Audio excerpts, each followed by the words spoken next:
El Ford se metía una y otra vez en las roderas con violentas sacudidas y el tórrido sol africano caía implacablemente.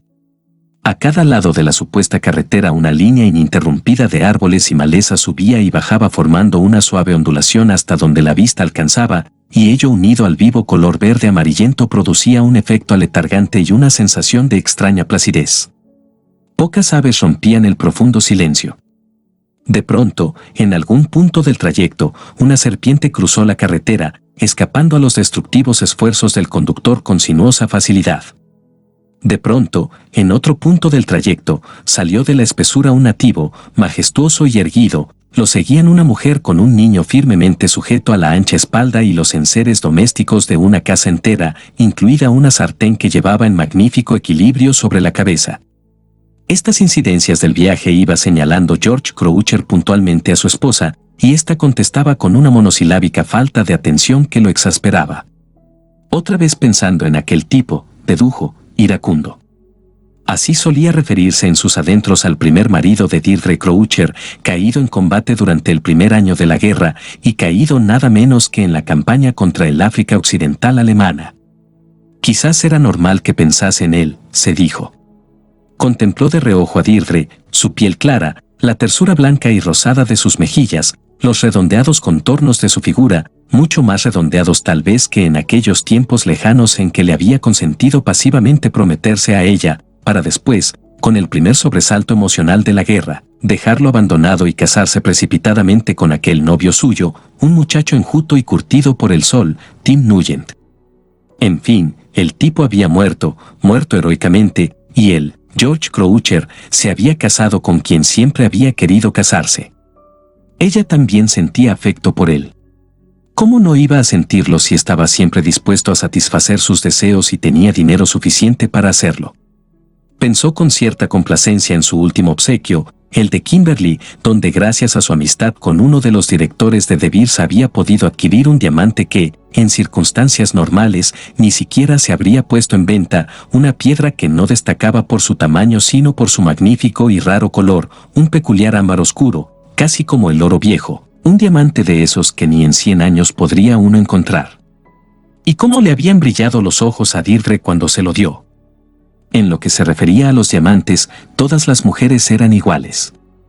La necesidad de sujetarse con las dos manos para no salir despedido en una sacudida lo obligó a volver a la realidad.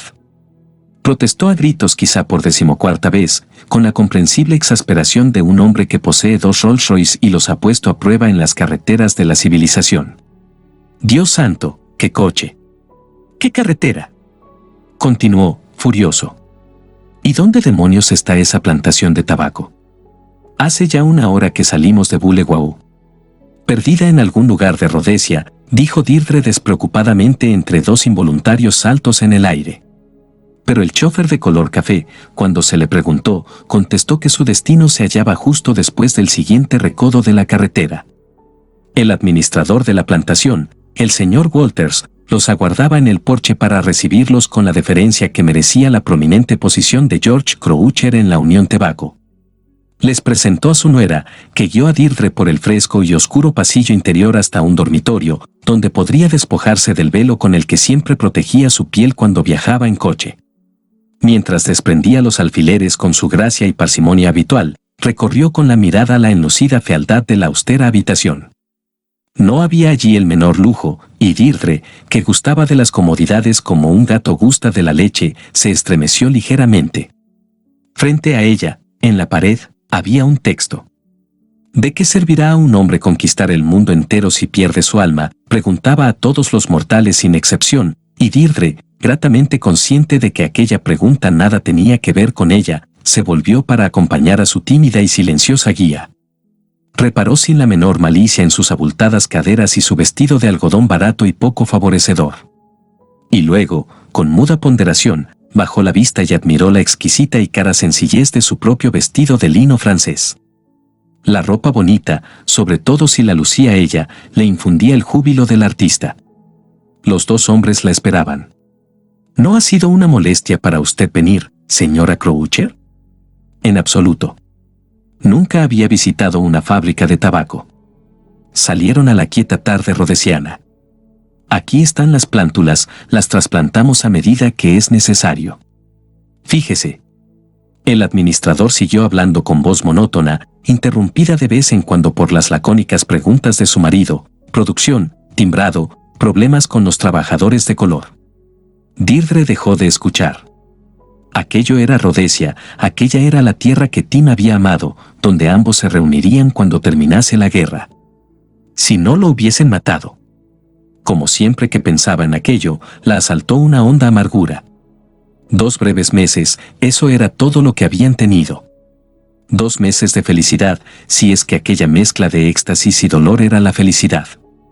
¿Acaso el amor equivalía alguna vez a la felicidad? ¿No acosaban el corazón del amante millares de tormentos? En ese breve periodo de tiempo había vivido intensamente, pero había conocido en algún momento la paz, la tranquilidad, la plácida satisfacción de su actual vida. Y por primera vez admitió, un tanto a su pesar, que quizás era mejor que las cosas hubiesen terminado así. No me habría gustado vivir aquí. No habría conseguido hacer feliz a Tim. Tal vez lo habría defraudado. George me ama, y yo lo aprecio mucho, y me trata muy bien. Y para muestra, ahí está el diamante que me regaló el otro día. Y pensando en ello, entornó los ojos de puro placer. Aquí es donde seleccionamos las hojas. Walters los guió al interior de un cobertizo largo y bajo. En el suelo había enormes montones de hojas verdes, y agachados alrededor chicos negros vestidos de blanco elegían y rechazaban con dedos diestros, distribuyéndolas por tamaños y colgándolas de una larga cuerda mediante primitivas agujas. Trabajaban con alegre parsimonia, bromeando y enseñando sus blancos dientes al reír. Y ahora, por aquí. Atravesaron el cobertizo y volvieron a salir a la luz del día, donde hileras de hojas se secaban al sol. Deirdre aspiró el aroma delicado, casi imperceptible, que impregnaba el aire. Walters los condujo a otros cobertizos donde el tabaco, decolorado por el sol hasta adquirir un pálido color amarillo, se sometía al siguiente paso. A continuación había una zona más oscura, y en lo alto se balanceaban las hojas marrones, a punto para ser picadas.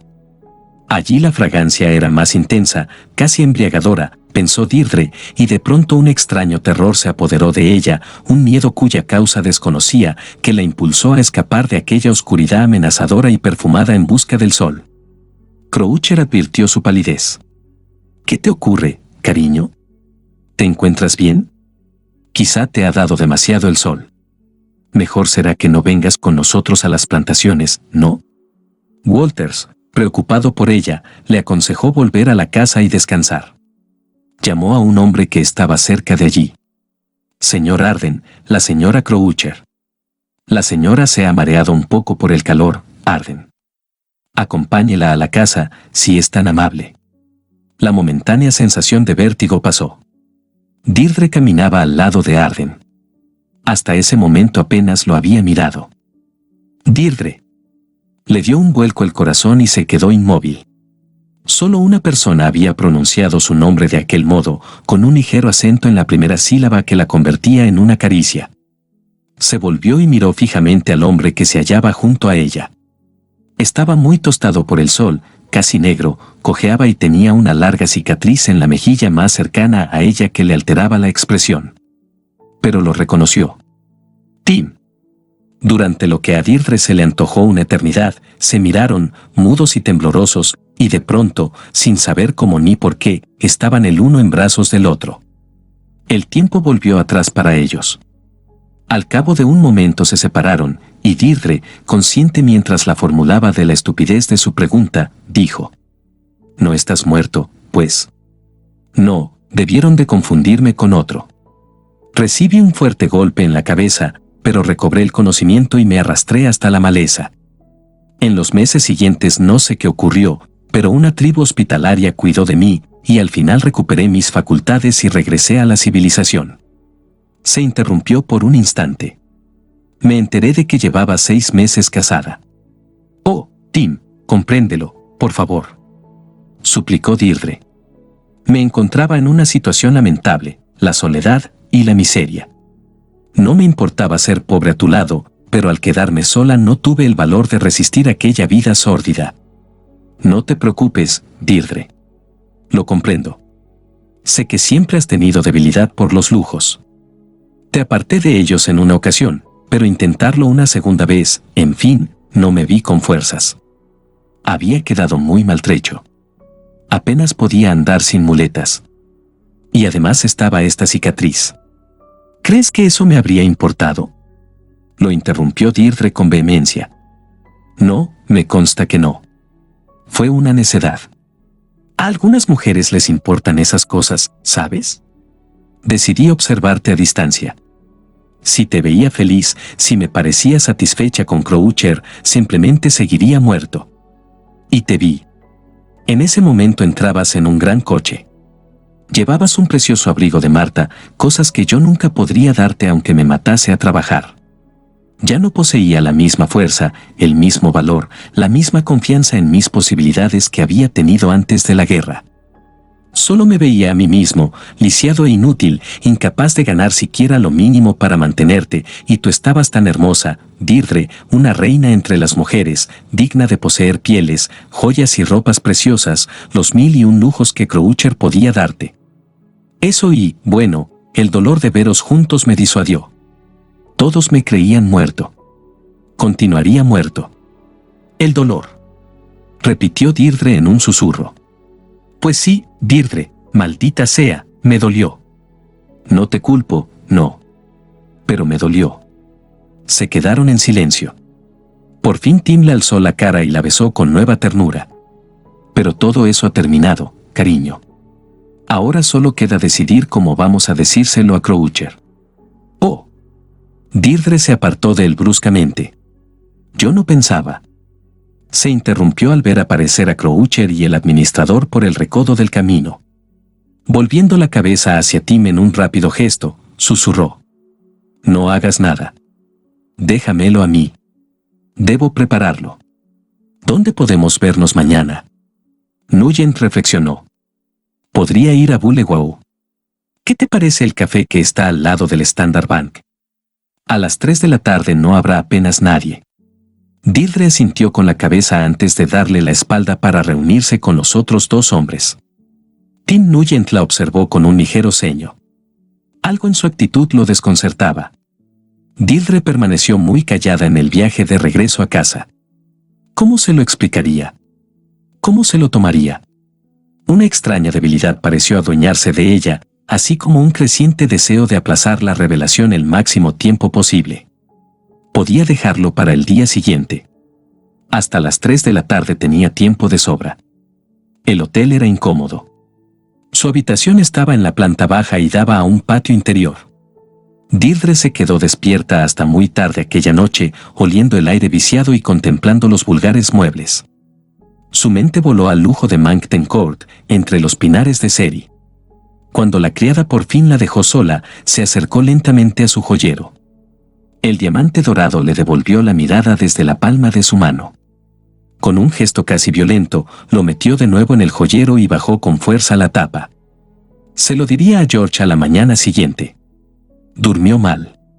Tras los tupidos pliegues del mosquitero el calor era sofocante. Por la mañana se despertó pálida y apática. Se sentía incapaz de provocar una escena tan temprano. Permaneció toda la mañana tendida en la reducida habitación, descansando. Pasaron las horas, y cuando llegó la hora del almuerzo, sintió un sobresalto.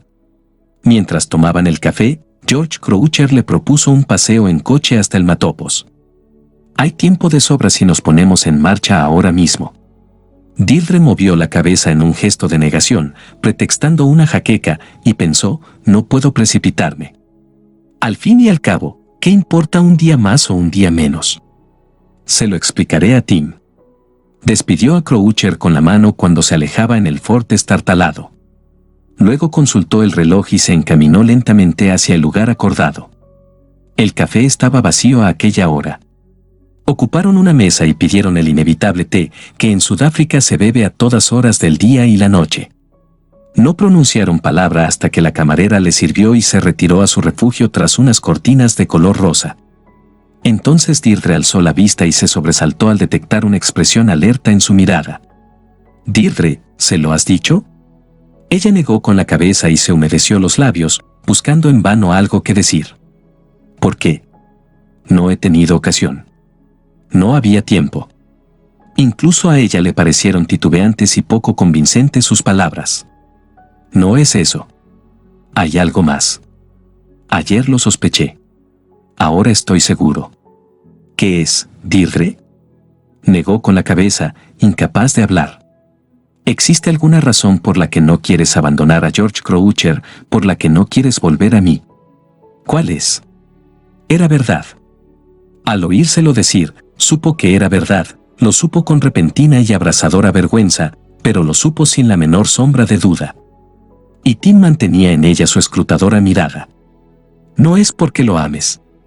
No lo amas. Pero hay algo. Dentro de un momento lo verá, pensó Deirdre. Dios mío, no se lo permitas. De repente Tim palideció. Deirdre, ¿no estarás esperando un hijo? Al instante vio la oportunidad que le brindaba. Una escapatoria perfecta. Lentamente, casi sin voluntad propia, bajó la cabeza. Oyó la respiración acelerada de Tim y luego su voz aguda y severa. Eso cambia las cosas. No lo sabía. Tenemos que buscar otra solución. Se inclinó sobre la mesa y le cogió las manos.